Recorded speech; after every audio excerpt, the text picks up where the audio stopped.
Charity Sweepstakes Office o PCSO na edited ang larawan ng Lotto winner na kumuha ng kanyang premyo sa PCSO main office. May sagot din ng PCSO sa napapansin ng ilan na tila sunod-sunod daw ang nananalo sa Lotto. Nasa frontline ng balitang yan, si Camille Samonte.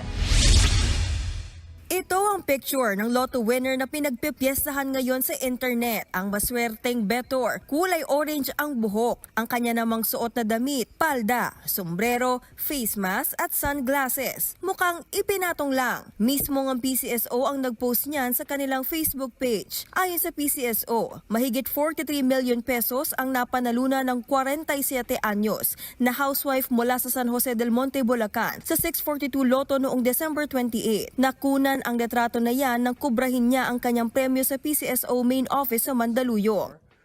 Ang litratong yan, nabusisi sa pagdinig ng Senate Committee on Ways and Means, Public Order and Dangerous Drugs kaugnay ng iLotto. Umami naman si PCSO General Manager Mel Robles na edited nga ang picture pero totoong tao raw ang nanalo. Meron po nagreklamo sa amin one time, we covered the face, yung damit naman po ay nakilala.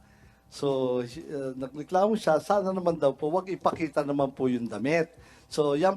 So, yan ang naging issue ngayon dahil yung picture daw edited, pinatong lang, something like that, pinalitan yung damit, nilagyan ng mask or whatsoever. So, ang nangyari dyan, ang paliwanag ni Mel Robles ng general manager, kasi pinalitan daw, nung una daw kasi, na batiko sila kasi privacy nilabas nila before. So ngayon, ginawa na nila ng paraan para hindi lumabas yung identity. Kasi ang nangyari doon, tinakpan nga yung muka, tapos yung damit naman, pareho. Ibig sabihin, nakilala pa rin kung sino yung nanalo. So kinatok-katok ng kapitbahay. Si kapitbahay. Parang obligado kang magbigay eh. Di ba ganun doon eh?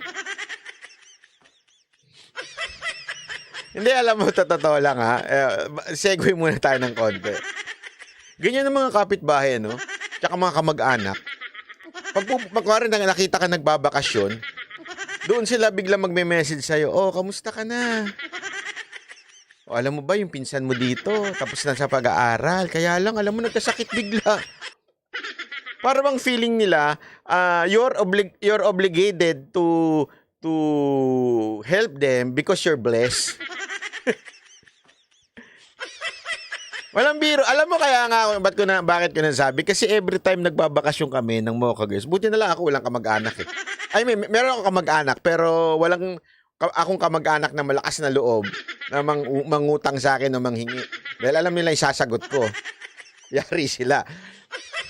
Pero pag kami nagbabakasyon ng Mocha Girls, natatakot silang naiinis nga sila pag pinipicturean ko sila nagsha-shopping eh. Bakit? Kasi yung mga kamag-anak nila biglang magme-message, biglang sasabihin na kesyo nanghihiram, nangungutang, lahat na. As if kala mo na nanalo sila ng sweepy stick, di ba? Ganun eh. Pagka may ugali tayo mga Pilipinong ganun eh, tanggalin nga natin yung ugali natin ganun. Na pag pinagpala yung mga kamag-anak natin, parang feeling natin, obligadong pagpalain din tayo nila. Kagaguhan po yun, ha? Hindi po totoo yun, ha? So, magtrabaho kasi kayo, sabi ni Diego Latigo. Ande, alam mo kung bakit? Kultura na kasi ng Pilipino yan, eh, di ba? Pagka umalis ka ng bansa, kultura, kailangan may pasalubong. Kapag wala, masamang ugali mo. Tata, di ba? Oo, galing ka sa bakasyon, wala ka malang pasalubong, sama ng ugali mo. Hindi mo asawa, hindi mo naman kapamilya. Para bang obligado ka pa magbigay ng pasalubong? Oo, kailangan kagaling ka sa bakit wala kang pasalubong? Asama na ugali mo, ang damot mo. Ganun eh, madamot ka pag di ka nagbigay, tama. O pag di ka nagpautang, galit. Parang kasalanan mo talaga. Oh, mga buraot. Tama, Diego Latigo, mga buraot ang tawag doon. Kaya nga, alam nyo, kaya tinatakpan dito sa PCSO yung muka. Okay, siguro, kasi may napanood ako, alam nyo yung gold. Ito naman tayo sa gold. Meron kasing ano yung meron na namang kwento-kwentuhan na galing pa daw sa Biblia na nandito daw yung parang mga lugar na kung saan may gold. Okay? Merong isang ano doon sa probinsya, mahirap lang siya, nakapulot siya ng gold. Sa sobrang napulot niya ng gold, di nakuha niya na, yumaman sila. Yung mga kapitbahay, inubos siya. Siyempre, wala naman siyang choice kasi palalabasin na masama siya pag di siya tumulong. So, naubos yung pera niya. Walang biro. Toong kwento ito. Napanood ko to sa news eh.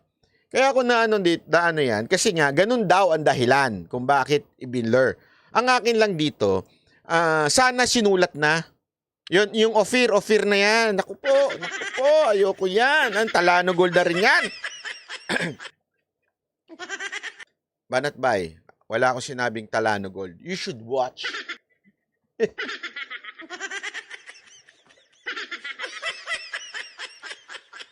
Anyway, eto lang, sana sa PCSO, lesson na ho sa inyo ito. Next time, ilalagay nyo dyan, edited for the purpose of the security of the person or the winner. Diba? Dapat ilagay nyo doon para hindi na kayo pagpiestahan. Kasi pinagpiestahan tuloy kayo eh. Diba? Na parang dapat ilalagay nyo. Parang yung mga ginagawa nung kunwari sa interview. Diba? Meron. Pinalitan namin ng pangalan para sa seguridad ng witness. Yun. Sinasabi na nila may disclaimer, ika nga. Dapat may disclaimer kayong ganun. The photo was edited para to hide the identity of the winner. May ganun dapat. Nangyari tuloy sa inyo na ano kayo. Natawa nga ako nakakatuwa talaga yung mga Pilipino, no? Actually, tama ka dyan, Diego Latigo. Naisip ko rin, anong sense kung i-edit din naman pala, di wag na lang i-post. Kasi alam mo, matitigas ang ulo ng ng mga Pilipino rin eh. Minsan talagang, sino na yung mga nanalo? Porkit di nanalo. Asan na yung mga nanalo? Ako ito lang. Ang magandang dito, pinakamagandang solusyon dito para mawala yung sinasabi nilang pagdududa. Tama yung suggestion nila dito sa Senado. Magkaroon ng executive session, 'di ba? Magkaroon ng executive session, ipasubpi na nung nanalo. Para makita talaga kung sino yung nanalo at kung maiko-connect ba kasi sinasabi nila may connection daw dito kay Mel Robles. Para makita nila kung may connection o wala. Siyempre may magdalang ID 'yon. Magkaroon ng ganun. Ayun na sinuggest din ni Tulfo eh. Po, ang reason yan, and I agree, it's a very poor editing. Your Honor. So at least inaamin nyo, ayan, marami kasi mga nagtatanong pagka-edit. I'm So sorry, inaamin nyo, we're not very good at editing the clothes. Nako. Pero yung tao hindi edited. Hindi po, totoo po Tunay yan. na tao to. Tunay na tao po yan. Natanong din ni Senator Tulfo ang PCSO kaugnay sa umano'y sunod-sunod na lotto winners. Marami nagtataka, syempre, especially yung mga mananaya na ang bilis na manalo ngayon sa PCSO, especially na the fact na hindi naman pwedeng sabihin kung sino yung mga nanalo, pwede naman nila itago. Plus, pagdating po dun sa online, sila naman may control ng computer system na yan. So, madali na nilang i-hocus-pocus. Yun po yung sinasabing hinaing na marami mga mananaya. Noong Martes ng gabi, mahigit 640 million pesos ang napanalunan ng isang bettor sa Super Lotto 649 at kagabi lang, nasungkit ng Grabe, isang no? tumaya sa e-lotto ang 698.8 million na premyo sa Grand Lotto 655. Sabi ni Senator Raffy Tulfo, nag-aalala raw ang mga tumataya dahil baka raw nadadaya ang resulta mula nang i-pilot test ang e-lotto noong nakaraang buwan. Pero sagot dyan ni Robles, isa pa lang ang nagwagi gamit ang e-lotto at yan nga ang winner sa Grand Lotto 655 kagabi. This December, tinamaan yung 642, 649, 645, 655. Are these all from e-lotto? Hindi po, last night lang po yung iloto. Kinumpirma rin ng PCSO na umabot sa 1.7 billion pesos ang jackpot winnings sa loob lang ng isang buwan. And then for the information of the public, yung mga increased jackpots po natin na 100, 100, 500, 500, 500, so a total of 1.7 billion pesos, tinamaan na po lahat. Yes, Your Honor. Okay. In less than a month.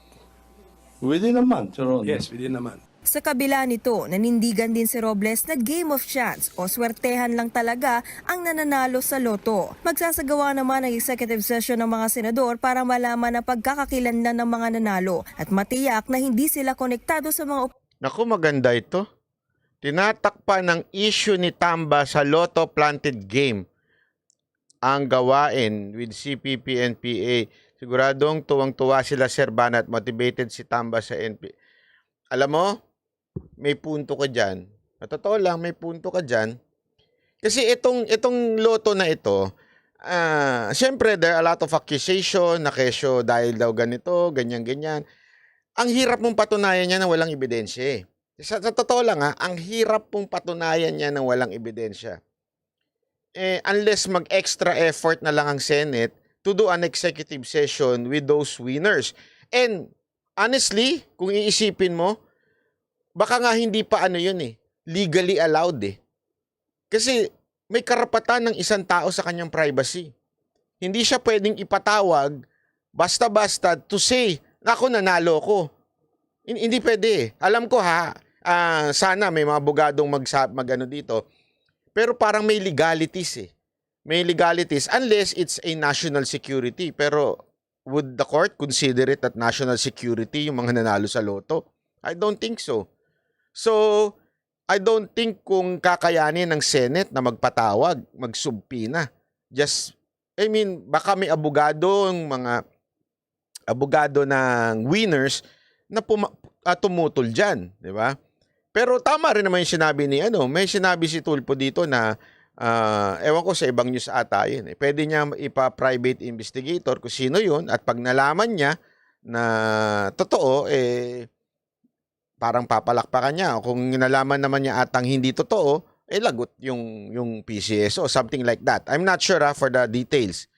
Pero ang punto ko dito, may punto yung isa. Medyo nililito talaga yung taong bayan sa mga issues. Ito na naman, iba na namang issues na pinupukol para lang mawala dun sa tunay na issue dun sa Congress. Tandaan ninyo while they were talking about this, they are still continuing the PI, alam niyo yung PI, People's Initiative, to remove the power of the Senate in changing the Constitution. Hindi yung tumitigil eh. Tuloy-tuloy.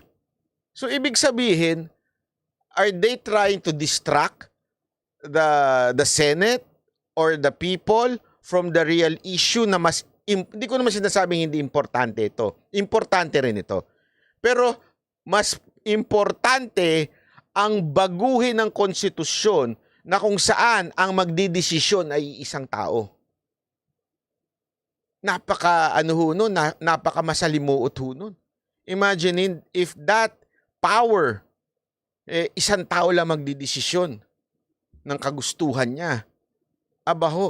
Again, tragic yan. Kaya dapat mapagmatsyag tayo. Huwag lang tayo basta-basta, sige, tayo. Okay yan, bantayan natin. Walang problema, bantayan natin yan. Go.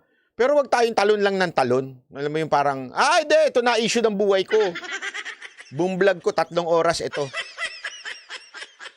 Ang problema niyan, nagsalita both parties editor, itong senator, at saka yung editor, yung PCSO. Ako, sana, Senator Rapi at Senator Coco, ituloy nyo sana executive. Yun lang sa atin Ituloy nyo yung executive session wherein ipatawag nyo. Try your best na mapatawag po yung